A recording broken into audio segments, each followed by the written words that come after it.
Shalom Jeremiah Generation. Shalom. Mari yang dihormati oleh katamu katakan shalom. Shalom. Shalom. Yang bersuka cita katakan haleluya. Haleluya. Mari sama-sama tepuk tangan yuk, bangkit berdiri yuk di rumah.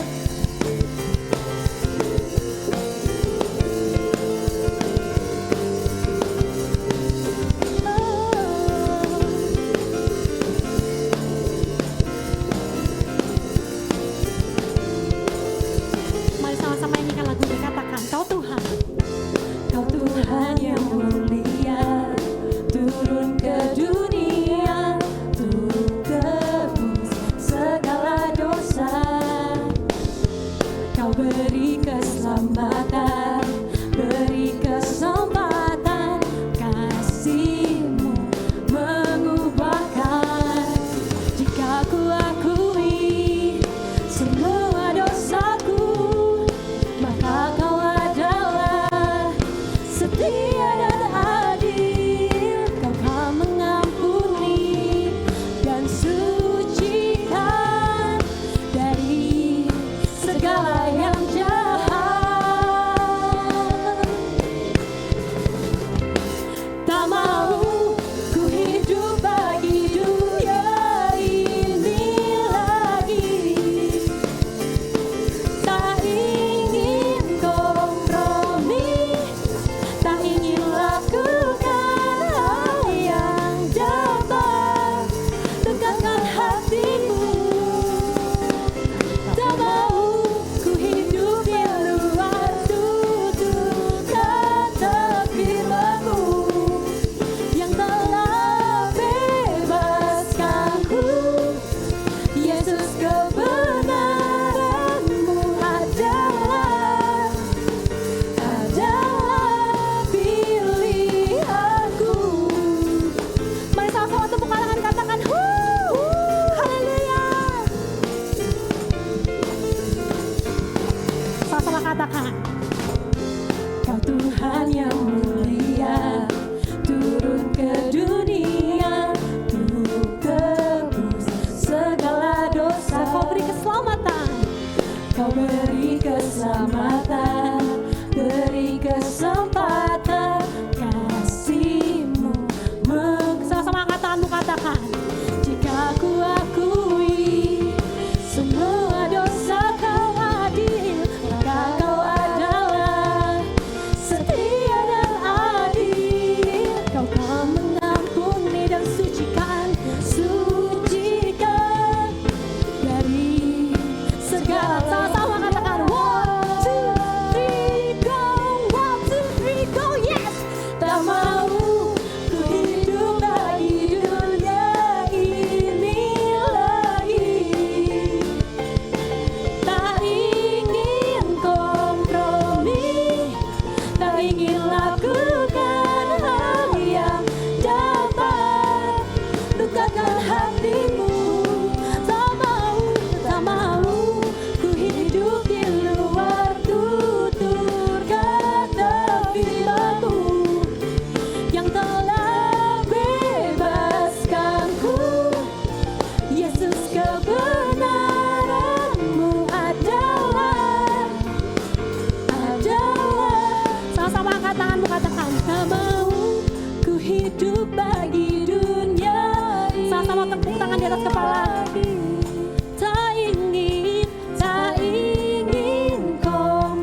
pergi menjauhi rohmu yang suci, kau sahabat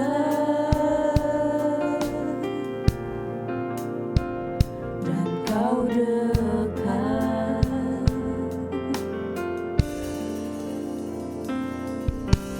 Bahkan seluruh pengabdianku tak bisa membalas kesetiaanmu, sungguh mulia dan berharga. Sungguh besar pengorbananmu bagiku, terlalu dalam untuk dimengerti.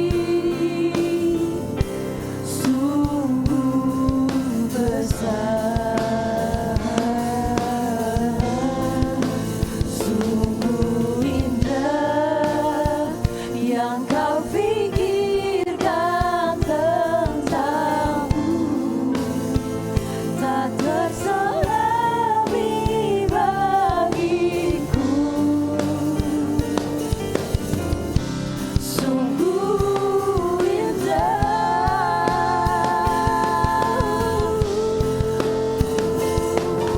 kau baik Tuhan, kau baik kami memujimu. Terima kasih Tuhan Yesus, kau indah, kau mulia,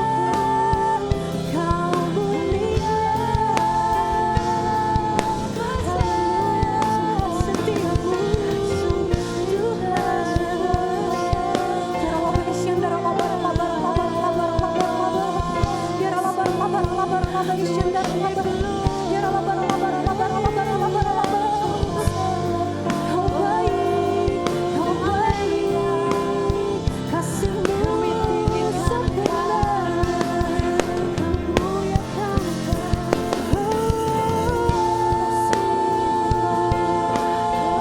naikkan sembah puji bagimu Tuhan, bagimu.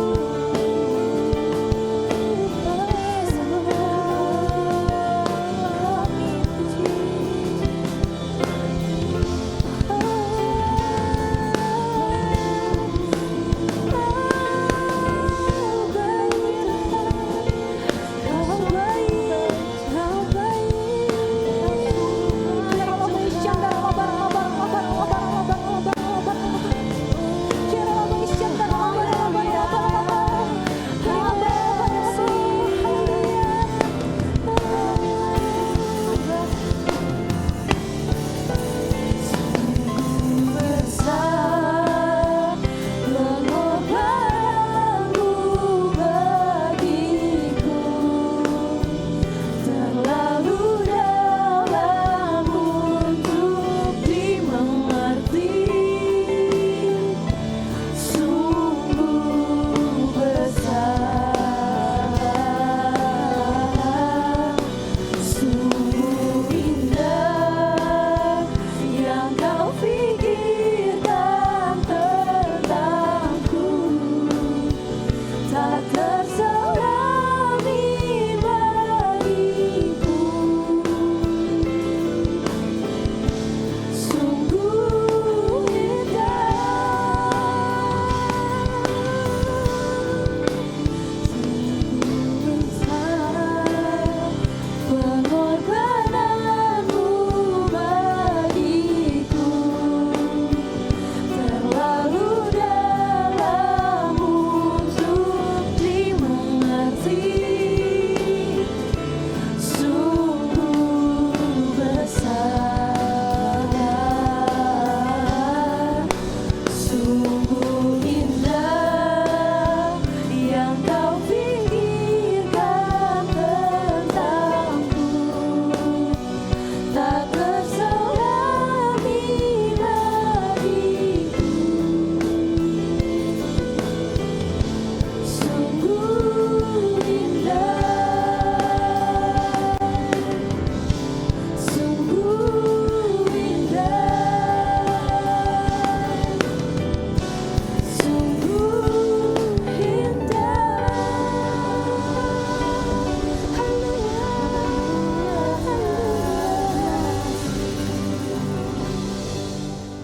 Mari bersama-sama kita mendeklarasikan Pentakosta ketiga.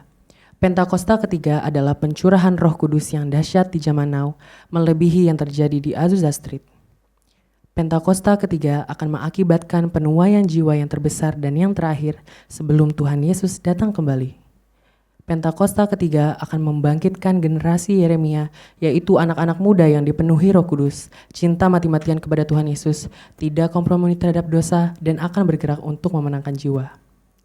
Pentakosta ketiga lahir di Indonesia yang bergerak ke bangsa-bangsa. Gerakan ini dari timur ke barat dan akan kembali ke Yerusalem. Pentakosta ketiga akan memberikan kuasa untuk menyelesaikan amanat agung Tuhan Yesus, dan setelah itu Tuhan Yesus datang kembali. Tuhan, ya Tuhan, kami siap untuk mendengar firman-Mu. Engkau berkati kami dalam mendengarkan firman-Mu, ya Bapa. Kiranya Engkau yang memberkati pengkhotbah yang akan memberitakan firman-Mu. Terima kasih Tuhan. Haleluya. Bapak, kami bersyukur buat kebaikan Tuhan walaupun di dalam kondisi yang susah dan sulit. Tapi kami percaya bahwa Engkau Allah yang selalu menyertai kami. Kalau kami boleh ada sampai hari ini, semua karena kasih dan karunia Tuhan. Tuhan, kami mau mendengar firman Tuhan. Kiranya Tuhan menolong kami, menuntun kami agar setiap firman yang kami dengar itu menjadi sebuah kuasa yang hidup dalam kehidupan kami. Menolong kami untuk bergerak maju. Menolong kami untuk bisa melakukan sesuatu di masa ini. Tuhan, tolong kami, tuntun kami untuk bisa memiliki pemikiran yang tepat. Dan juga biar firman-Mu boleh berbicara secara simpel dalam kehidupan kami hari ini. Kami serahkan firman Tuhan hanya di dalam nama Yesus kami telah berdoa. Amin. Halo, shalom teman-teman JC AKR. Senang sekali ketemu dengan semua teman-teman semua. Khususnya setiap kita mungkin hari ini semuanya nonton pakai video gitu ya, khotbah pakai video. Tapi saya percaya hari ini apa yang hari ini Tuhan akan taruh di hati saya untuk dibagikan buat teman-teman, itu menjadi sebuah hal yang akan memberkati setiap kita juga. Oke, so hari ini kakak mau langsung aja menceritakan tentang sebuah kisah. Dan kisahnya sangat menarik sekali karena kisah ini merepresentasikan tentang apa yang kita juga sedang alami di momen-momen seperti ini. Teman-teman, berapa banyak sih daripada kita yang selama pandemi ini kita merasa kesel gitu ya. Kita merasa, contohnya gini, sekolah. Waktu kita sekolah kita merasa, kok guru kita kasih kita makin banyak tugas, makin banyak PR, kok kayaknya hidup kita makin susah gitu ya. Dari udah kita di rumah gitu, udah banyak PR gitu ya. Belum lagi orang tua komplain kalau kita lagi main game gitu ya. Jadi kayaknya masa-masa ini membawa stresnya sendiri buat setiap kita. Tentu saja di masa kayak begini ada plus juga ada minusnya. Nah, hari kita mau sama-sama melihat apa sih yang bisa kita lakukan di momen-momen yang sulit seperti ini. Oke teman-teman, kakak mau cerita tentang sebuah kisah yang sangat menarik sekali. Pada suatu hari ada sebuah sirkus yang sangat terkenal sekali. Sirkus ini begitu terkenal sebelum pandemi. Tapi masalahnya di dalam masa pandemi, sirkus ini tidak ada yang datang. Kenapa? PSBB dan sebagainya. Lockdown, sehingga tidak ada orang yang kalau mau buka pun nggak ada yang mau datang. Ya, nah singkat cerita bisnis mereka dalam sirkus ini akhirnya pun bangkrut karena tidak ada yang ikut dan tidak ada yang bayar. Singkat cerita, sang pembisnis yang memiliki bisnis sirkus harus merelakan banyak sekali orang-orang untuk di PHK. Tapi masalahnya yang paling krusial adalah mungkin orang-orang bisa di PHK, tapi bagaimana dengan binatang-binatang yang seringkali mereka sudah pelihara sampai hari ini? Ya, di situ ada anjing, ada kucing, ada kuda, ada harimau, ada gajah. Teman-teman, pertanyaannya adalah begini. Siapa yang kira-kira dari semua binatang ini yang paling susah untuk dijual? Ya, ada anjing, ada kucing, ada kuda, ada gajah, dan ada singa. Oke. Nah, kalau yang jawab tebakannya adalah singa, tentu saja jawaban kamu benar. Kenapa? Karena singa itu mahal makanannya. Ya, di masa pandemi seperti ini, yang namanya orang dengan ketidakpastian, tentu saja nggak gampang untuk bisa membiayai makan singa yang dagingnya satu hari aja bisa berkilo-kilo gitu ya. So akhirnya singa ini ada 5 ekor loh. Kasian banget. Dan akhirnya karena 5 ekor yang lain kejual dengan mudah, hanya 5 singa ini yang tidak kejual. Dan yang akhirnya si pembisnis atau si owner daripada sirkus harus merelakan singa ini untuk kembali kepada alamnya. Dan sebelum mereka mengembalikan kepada padang belantara di tempat di mana si singa tinggal aslinya, mereka menaruh sebuah chip di leher singa dan melepaskan singa. Oke? 3 hari kemudian setelah singa ini dilepaskan, yang menarik adalah apa? Ternyata 5 singa ini semuanya mati. Dan pada saat semua 5 singa ini mati, mereka semua kaget sekali. Mereka datang ke hutan, mereka melakukan sebuah penelitian. Karena chipnya nggak bergerak, mereka datang ke hutan, mereka cek apa yang terjadi. Teman-teman, yang menarik adalah singa ini mati karena dimangsa. Semua menjadi kebingungan. Kenapa singa ini bisa mati? Padahal singa ini adalah seekor raja singa diciptakan dengan kekuatan luar biasa dan menjadi mangsa. Kenapa dia yang dimangsa? Ya. Dan pada saat setelah diteliti, akhirnya mereka menemukan sebuah kebenaran yang menarik. Kebenaran adalah begini. Singa itu sejak masa kecilnya dia selalu diberi makan. Semua kesulitan hampir tidak dihadapi selain daripada kesulitan untuk melatih singa ini. Singa cuma dipukul untuk belajar, tapi sisanya mau cari makan gampang, tinggal dikasih makan, disuapin. Okay? Mau lapar selalu ada makanan. Nah, hal ini tentu saja membuat singa kehilangan yang namanya survival instinct. Sehingga singa ini tidak bisa berhadapan dengan alam liar, kepada realita yang sebenarnya di mana dia diciptakan untuk memenangkan di dalam sebuah kondisi realita tersebut. Teman-teman, menarik banget. Apa yang menarik daripada kisah ini? Semua kita mau yang namanya kenikmatan. Semua kita mau yang namanya keamanan. Semua kita mau yang namanya sebuah hal yang pasti-pasti aja. Ya, tetapi yang menarik adalah justru di dalam sebuah kenyamanan, seringkali di sana kita kehilangan sesuatu yang paling besar. Kita kehilangan kekuatan kita kehilangan senses kita. Kita kehilangan kesejatian di dalam kehidupan kita. Apa yang Tuhan taruh dalam kehidupan kita seringkali kita lupa. Jawaban sesungguhnya kenapa singa ini mati simple. Karena singa lupa siapa dirinya. Nah teman-teman, seringkali kita ditaruh di dunia ini, kita selalu komplain sama Tuhan. Tuhan, kenapa hidupku gak begini? Kenapa hidupku gak menjadi seperti orang ini? Kenapa hidupku gak lebih baik daripada orang ini? Padahal orang ini gak kenal Tuhan, orang ini gak cinta sama Tuhan, orang ini mungkin gak melangkah kebenaran, tapi kenapa dia diberkati? Kita selalu bertanya-tanya akan hal-hal yang membuat kita sedih, stres. Akhirnya kita mulai meragukan identitas kita.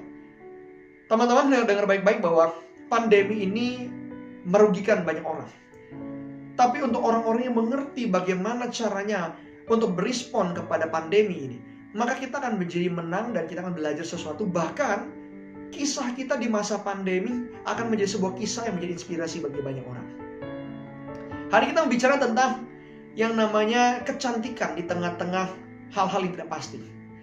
Teman-teman, kita tahu bahwa momen ini pasti gak gampang, banyak orang stres. Banyak orang bahkan bunuh diri di momen-momen seperti ini. Banyak orang mulai menyakiti dirinya, mulai meragukan dirinya, mulai meragukan masa depan. Saya berharap teman-teman, mungkin kita masih sekolah, tapi please jangan meragukan siapa dirimu. Sadari bahwa kita ini diciptakan di masa-masa yang sulit. Memang kita ditujukan untuk ada di masa sulit. Kenapa? Karena pada saat kita mengalami masa sulit, karena kita adalah orang yang menyadari identitas kita di hadapan Tuhan. Kita adalah anak-anak Allah. Maka kita ditentukan untuk menjadi jawaban di tengah-tengah ketidakpastian. Kita dipilih untuk menjadi terang dan harapan di tengah-tengah ketidakada harapan. Kita menjadi orang-orang yang dipilih Tuhan untuk menjadi pemimpin bagi masa depan yang tidak pasti. Karena itu teman-teman yang luar biasa dalam Tuhan, mungkin kita masih muda. Mungkin kita bisa bilang gini, sekolah gue gak tahu gue mau ngapain habis kerjaan tugas, ya paling main game, that's it. Tapi hari ini kakak mau kasih tahu, ada gak ya hal yang lebih baik selain daripada kita hanya menikmati kehidupan kita? Kakak percaya bahwa kita ditunjuk sama Tuhan untuk melakukan sesuatu hal yang besar. Arti kata, di masa-masa ini kita nggak boleh diam diri. Kita harus melakukan sesuatu untuk memastikan identitas kita tidak disia-siakan. Kita memastikan agar waktu yang kita miliki tidak kita pakai dengan cara yang sia-sia, tapi pakai waktu kita dengan cara yang memuliakan nama Tuhan. Hari ini kakak mau menceritakan tentang sebuah kisah. Kita mau mengambil tentang seseorang di 1 Samuel. Tentang seseorang yang selalu menghadapi ketidakpastian dalam kehidupannya, namun selalu memiliki respon yang tepat. Dan bahkan dikatakan, dia adalah seseorang yang bisa menggerakkan jenderal-jenderal perangnya, mengalahkan raksasa-raksasa. Tidak ada orang yang di Alkitab yang diceritakan bahkan bisa mengembangkan sebuah pasukan yang bisa mengalahkan raksasa selain orang ini. Siapa orangnya? Teman-teman pasti sudah berpikir ya, sudah nanya-nanya, sudah mulai memikirkan. Yes, orangnya adalah Daud. Nah, hari ini kakak mau men-sharingkan tentang sebuah sikap Daud yang perlu kita pelajari hari ini. Oke, kita mau pelajari ya. Di 1 Samuel, kali ini kita mau baca firman Tuhan langsung dan mempelajari hanya satu hal yang Daud lakukan. Oke, 1 dan 2 hal yang Daud lakukan supaya kita bisa melihat bahwa ternyata apa yang kadang-kadang ya nggak suka kita lihat, hal yang nggak enak kita lihat, itu ternyata ada hal yang indah di dalamnya. Kita tahu tadi bahwa kenyamanan yang dibilang nyaman kadang-kadang juga nggak nyaman. Kenapa? Kadang-kadang kenyamanan membunuh kualitas kita. Hari ini kita mau bilang ketidaknyamanan juga mengembangkan kehidupan kita. Waktu kita bisa melihat dengan cara dan pemikiran yang tepat. So hari ini kakak mau kita sama-sama membuka firman Tuhan di 1 Samuel. Ya, ini menarik sekali. Kakak berharap kita bisa sama-sama belajar, karena waktu kakak mendapatkan ini, kakak juga mendapatkan kekuatan dari Tuhan. Oke, kita mau buka di 1 Samuel ayat yang ke-17. Ya, kakak mau cerita sedikit. Ini pertama kali pertemuan Daud dengan yang namanya raksasa, dengan Goliat. Pertama kali seorang Goliat itu maju, tidak ada orang Israel pernah melihat seorang raksasa yang besar. Tapi Goliat maju dengan berbagai baju zirah yang luar biasa.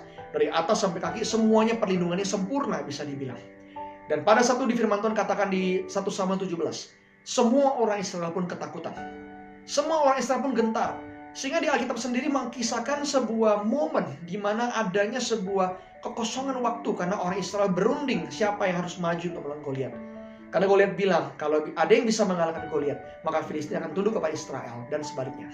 Nah teman-teman, hari ini kakak mau kasih tahu apa yang dilakukan oleh seorang Daud waktu menghadapi ketidaknyamanan, ketidakpastian, dan mungkin hal yang kemungkinan tidak jadi harapan.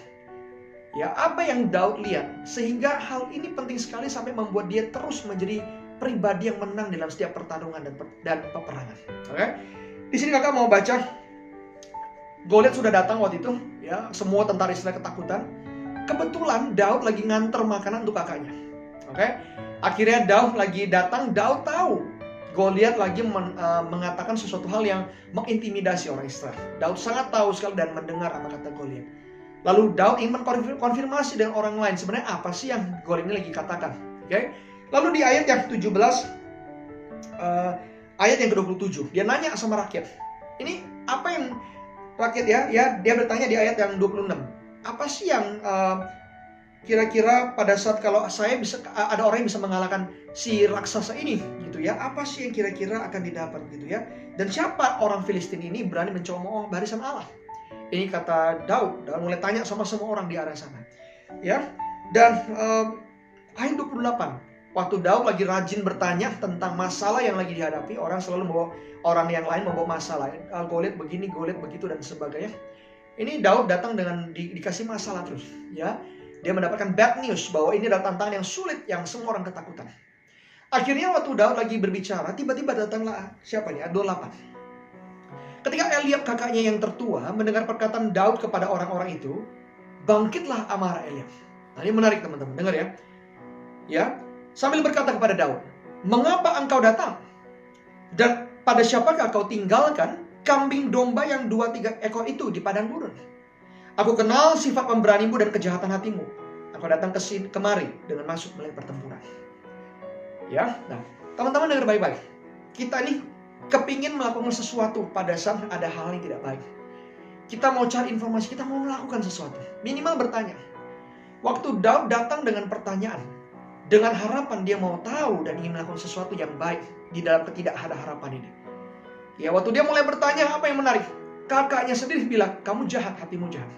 Ngapain kamu tinggalin 2-3 ekor? Kepada siapakah kamu tinggalkan 2-3 ekor kambing domba itu?" Dia mengecilkan Daud. Daud memang menjaga tidak banyak domba, tidak banyak kambing. Dia mengecilkan Daud dan berkata bahwa kamu gak akan bisa apa-apa, Daud. Kamu tidak akan pernah bisa melakukan apapun, kamu masih kecil.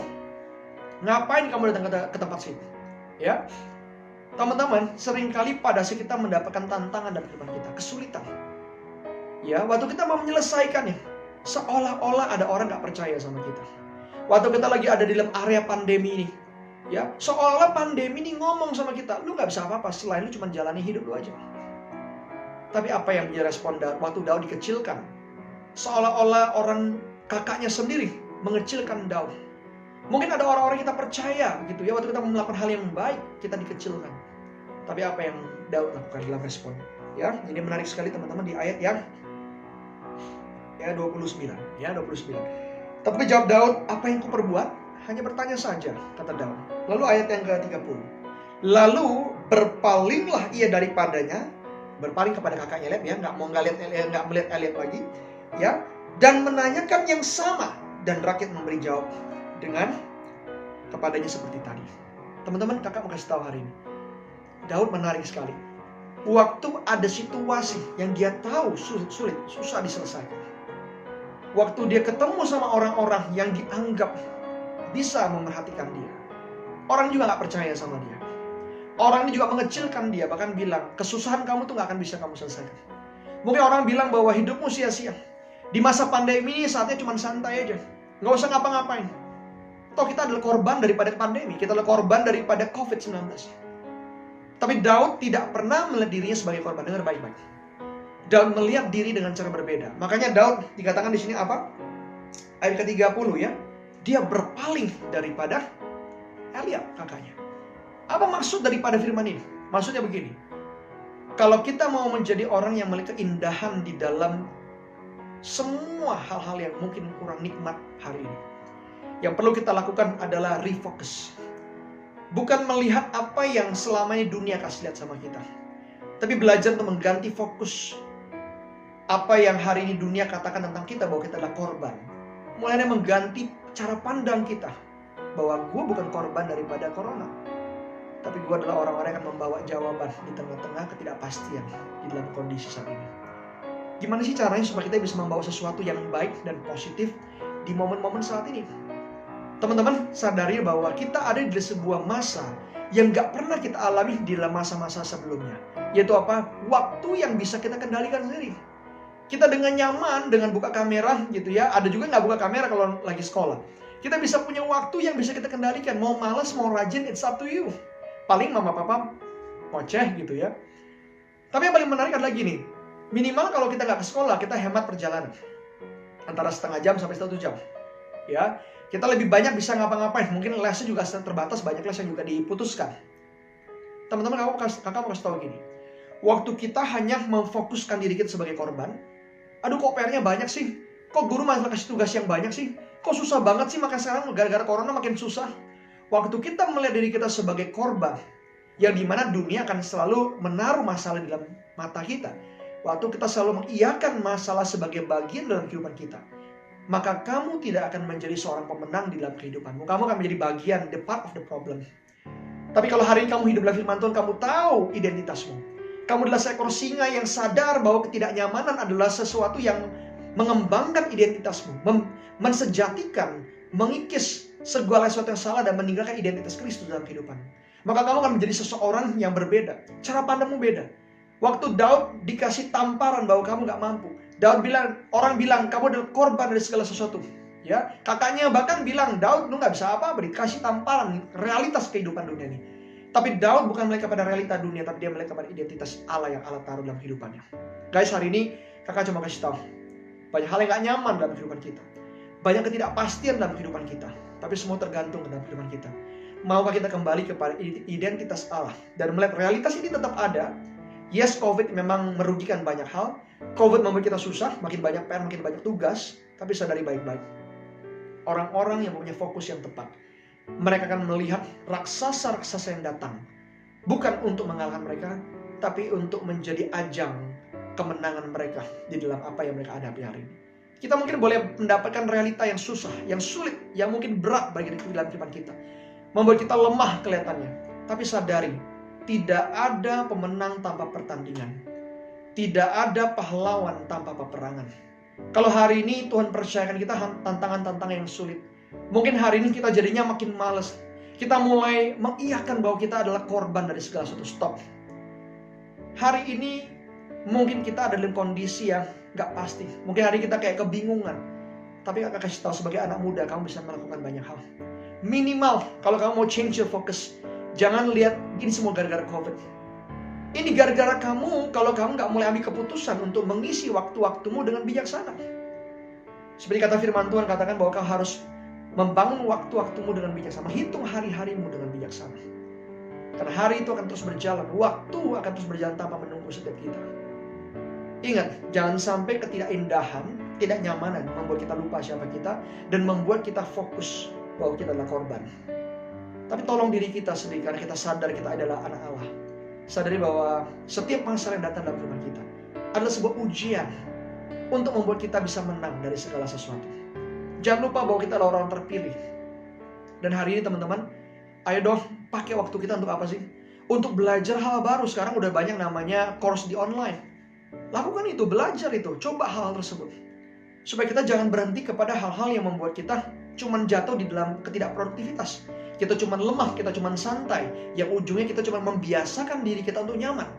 Tapi bantu yuk diri kita untuk membiasakan diri kita untuk bisa bangkit dan mengisi diri kita untuk menjadi pribadi yang makin kuat, pribadi yang serupa dengan apa yang Tuhan mau. Ayo dong mulai hari belajar, mungkin belajar masak, belajar public speaking, belajar negosiasi, belajar merajut, mungkin belajar buat kue, mungkin kita bisa belajar tentang bahasa baru, mungkin kita bisa belajar tentang coding, kita bisa belajar editing video, kita bisa belajar desain, kita belajar anything yang kita mau hari ini. Kita punya banyak waktu daripada sebelum-sebelumnya. So karena itu, jangan ketidakindahan membuat kita lupa untuk mengisi identitas kita. Karena nyatanya kita ditaruh untuk ada dalam sebuah realita fakta. Fakta di dunia ini gak menyenangkan. Tapi orang-orang yang tahu siapa dia dan mampu untuk memfokuskan dirinya kepada hal yang tepat, maka dia akan menjadi seorang pemenang. Oke? So, teman-teman, itu yang hari ini kakak mau sampaikan. Ya, yang terakhir teman-teman yang kakak mau sampaikan adalah ini terakhir sekali, ya, terakhir sekali. Ya, yang di sini akhirnya ceritanya Daud itu waktu lagi ngomong gitu ya, semua orang kan dengar. Akhirnya yang menarik adalah waktu semua orang dengar, kedengeranlah di Saul. Waktu Saul dengar, Saul panggil Daud. Teman-teman, hari ini jangan cuma mau coba lakukan yang benar, tapi lakukan belajarmu, kembangkan skillmu sampai konsisten, sampai orang merasakan apa yang hari ini kamu kembangkan. Dengan cara itu, Tuhan akan memakai hidupmu, skillmu untuk menjadi berkat di masa pandemi. So guys, intinya adalah gini, jangan sampai ketidakpastian, ketidakindahan dunia ini membuat kita mengeluh saja. Tapi biarlah ketidakindahan ini membuat kita bangkit melakukan sesuatu. Change your focus. Ganti fokusmu dari seorang korban menjadi seorang pemenang. Dari melihat peperangan sebagai sebuah hal yang menakutkan, lihatlah peperangan sebagai sebuah ujian, tantangan untuk menjadi kita seorang pemenang. Dan yang pasti, lihatlah pertandingan bukan menjadi sebuah hal yang menakutkan kita, tapi menjadi sebuah tantangan bahwa memang pertandingan dibutuhkan agar Tuhan bisa memakai kita menjadi seorang pemenang. Karena itu, apapun raksasa yang hari datang dalam kehidupan, mungkin PR yang susah, tugas yang banyak, ujian yang susah, cara belajar bosan dan everything, jangan lihat kau sebagai victim. Do something. Lakukan sesuatu layaknya seorang pemenang. Karena kamu adalah anak Allah yang diciptakan untuk mengisi kekosongan, ketidakpastian, dan juga masalah yang ada di dalam dunia ini. Tuhan Yesus memberkati. Mari sama-sama Jeremiah Generation kita bersatu dalam doa. Mari pejamkan matamu, kita mau berdoa. Bapa, mengucap syukur buat hari ini ya Tuhan, satu ibadah yang bisa kami lakukan sama-sama Tuhan. Terima kasih buat firman-Mu, terima kasih buat hadirat-Mu yang melingkupi setiap kami Tuhan. Tuhan, hari ini kami mau berdoa Tuhan, kami mengangkat tangan kami Tuhan buat Indonesia ya Tuhan. Biar damai sejahtera Tuhan turun atas Indonesia ya Tuhan. Biar Tuhan yang ada atas Indonesia ya Tuhan. Tuhan yang sama ya Tuhan 2000 tahun lalu yang menyembuhkan banyak orang. Tuhan yang sama juga yang akan melepaskan Indonesia dari COVID-19 ya Tuhan. Kami percaya kuasa-Mu tidak pernah terbatas. Kuasa-Mu selalu ada buat kami ya Tuhan. Terima kasih Tuhan, terima kasih Tuhan. Kami berdoa buat generasi kami berdoa buat pemerintahan, buat bangsa kami. Kami serahkan semua ke dalam tangan-Mu ya Tuhan. Bersama-sama angkat tangan-Mu buat gereja GBI Kebun Jeruk. Tuhan, terima kasih buat satu tempat yang Tuhan berikan buat setiap kami, buat kami bisa sama-sama beribadah, bertumbuh ya Tuhan. Kami berdoa buat Om Totong, buat Om Michael, biar hikmat daripada Tuhan turun atas mereka ya Tuhan. Bapak, kami juga mau berdoa Tuhan buat JCLKR, buat F2C ya Tuhan, buat anak-anak muda-Mu Tuhan, buat komunitas ya Tuhan. Kasih buat setiap kami, bersyukur buat teman-teman yang ada atas JCLKR, atas F2C ya Tuhan. Biar Tuhan tambahkan Tuhan orang-orang yang mau melayani-Mu, mau bertemu sama Tuhan ya Tuhan. Biar lewat F2C, biar lewat JCLKR banyak orang, anak-anak muda yang dimenangkan ya Tuhan. Terima kasih Tuhan, terima kasih Tuhan. Kami mengucap syukur buat hari ini Tuhan. Biar Tuhan berkati pembicara Tuhan, hamba-Nya ya Tuhan. Biar apapun yang ditaburkan pada hari ini ya Tuhan, dia bertumbuh lebat dalam hati setiap kami yang kami lakukan ya Tuhan. Terima kasih Tuhan, terima kasih Tuhan. Biar sebelum kami mau mengakhiri ibadah ini, kami mau menerima berkat yang daripada-Mu ya Tuhan. Ayo teman-teman, yuk kita mau sama-sama, kita mau doa berkat sebelum kita mau akhiri semua ibadah kita. Yuk kita mau berdoa, kita mau angkat tangan kita, yuk. Aku berdoa Tuhan, kiranya berkat Allah Bapa, Allah Putra, Allah Roh Kudus tercurah dalam setiap kehidupan kami, memimpin kami, menolong kami dalam setiap aksi dan perbuatan hidup kami, agar kiranya kemanapun kami berada, semua kebaikan Tuhan, semua perkenanan Tuhan itu boleh nyata dalam setiap kehidupan kami. Pulanglah, jadilah berkat dalam setiap apapun yang kau kerjakan, dan biar keberanian Allah, perkenanan Allah, dan hikmat Allah menyertai engkau, menolong engkau dalam setiap tantangan dan kesulitan kehidupanmu. Dan kiranya berkat Allah Bapa, Putra, dan Roh Kudus menyertai engkau daripada hari ini sampai Tuhan Yesus datang kedua kali, bahkan sampailah selama-lamanya. Dan sama-sama percaya, sama-sama kita kamu katakan amin.